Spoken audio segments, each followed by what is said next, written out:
I'm 96 years old, and I need to tell you something your friends are too polite to say, something your spouse is afraid to bring up, something you already know deep down but keep pushing away because facing it would change everything, and you don't want to change. Not yet.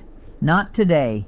I've been on this earth for nearly a century. I've buried 2 husbands, a daughter, a brother, and more friends than I can count. I've held newborns, and I've held dying hands. I've seen decades blur together like watercolors left out in the rain. And after all that living, all that losing, I've come to one truth that sits in my chest like a stone. You are wasting the only life you will ever get, not in some dramatic, obvious way, in the quiet way, the dangerous way, the way that doesn't feel like wasting at all. But let me tell you, when this truth first found me, not at 90, not at 70, at 29 years old, and it took me nearly 7 decades to understand what that moment was really trying to say. It was 1958, November 3rd. I remember because it was a Monday, and I'd spent the whole weekend canning tomatoes from our garden. Harold and I had been married 6 years. We had a little girl, Eleanor, who was 4, and I was 5 months along with our second. Harold drove a delivery truck for a furniture company out of Youngstown, Ohio. He wasn't a flashy man. He was the kind of man who left little notes in my coat pockets. Silly things. You looked pretty stirring your coffee this morning. Don't forget you're my favorite person. I'd find them crumpled in the laundry and smooth them out and keep them in a tin box on the dresser. That Monday morning he kissed Eleanor on the top of her head. She didn't even look up from her cereal. He squeezed my hand at the door and said, "Save me some of that tomato soup tonight, Maggie." Those were the last words my husband ever said to me. Save me some soup. A truck ran a red light on Route 62. They told me Harold died on impact. They told me he didn't suffer. But here's what they don't tell you when someone dies like that. Without warning, without a goodbye. They don't tell you that you'll spend the rest of your life finishing conversations that never got to happen.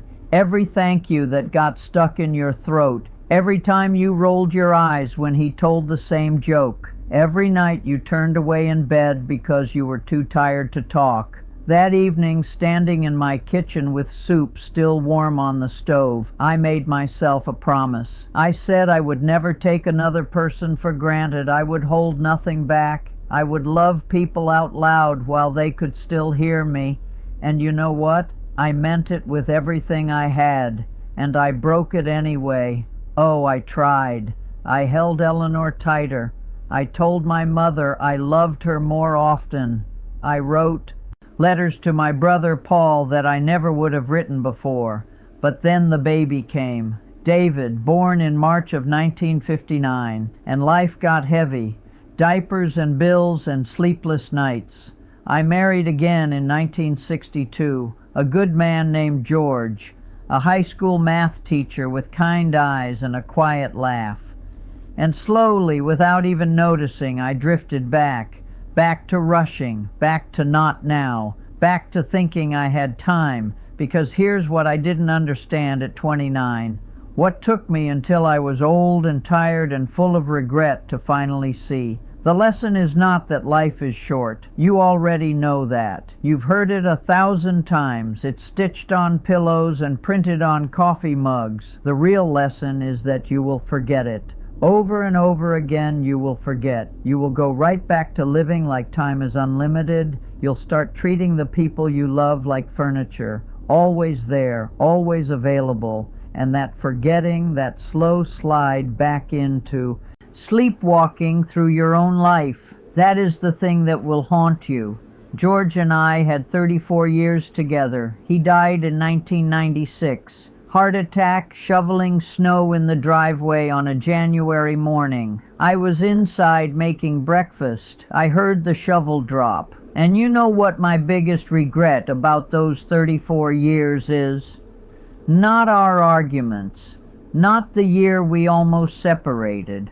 not the financial stress when the school district cut his position. My biggest regret is all the Wednesday evenings he asked me to sit on the porch with him and I said I had dishes to do. All the Sunday mornings he wanted to go for a drive with no destination and I said we had errands. All the times he reached for my hand and I was holding something else.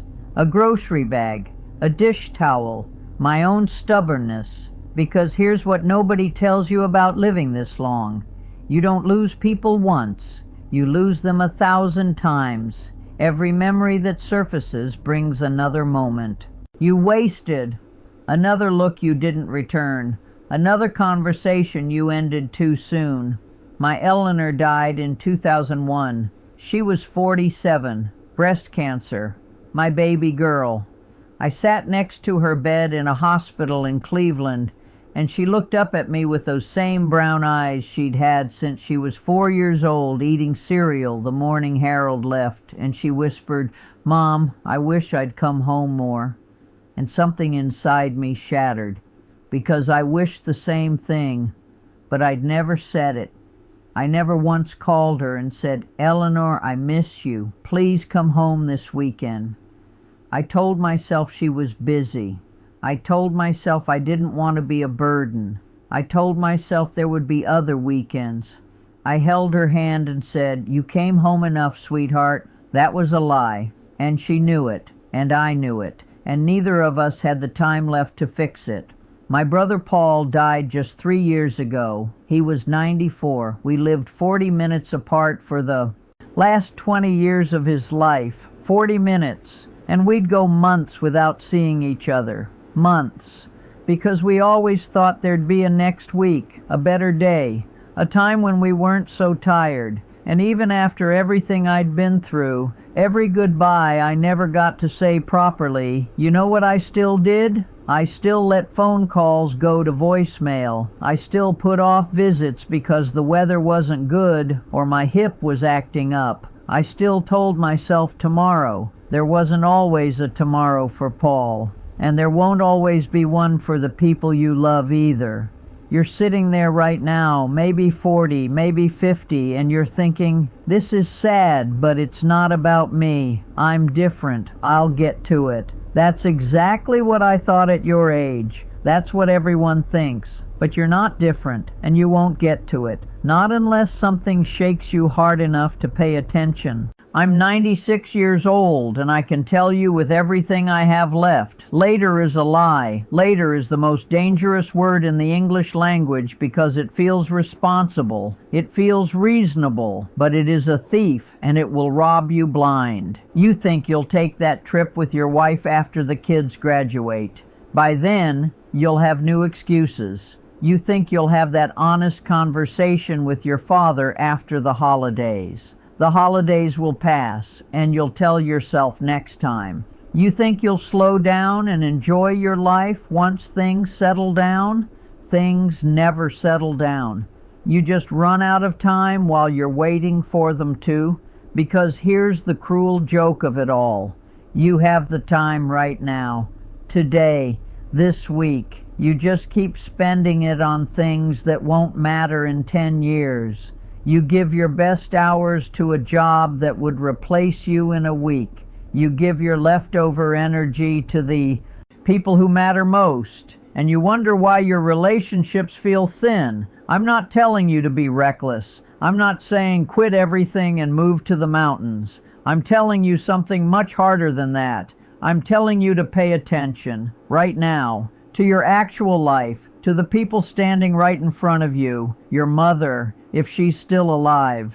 Do you know what she's doing right now? She's thinking about you. Maybe she's sitting in her kitchen. Maybe she's flipping through an old photo album, and she's wondering why you don't call more. She won't say it because she doesn't want to guilt you. She tells herself you're busy, that you have your own life.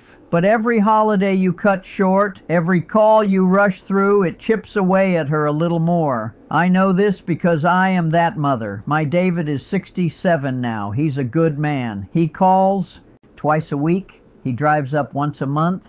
And every time he leaves, I stand at my window and watch his car pull away, and I think, was that the last time?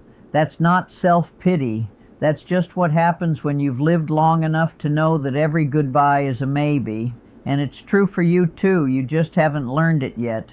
I have a great-grandson named Michael. He's 22, smart boy, good heart. He came to see me last Christmas, sat on my couch for 2 hours, and I watched him check his phone maybe 30 times. He thinks his group chat is urgent. He thinks whatever notification just buzzed is important. He thinks this moment with his 96-year-old great-grandmother will always be here for him. It won't. And someday, maybe when he's 50 or 60 and he's lost people of his own, he'll remember sitting on that couch, and he'll remember the phone, and that memory will sting in a way he can't even imagine right now. That's what I'm trying to save you from, not the big regrets. You can forgive yourself for the big mistakes, but the small absences, the times you were there but not really there, the love you meant to show but kept postponing, those are the ones that will eat you alive in the quiet hours.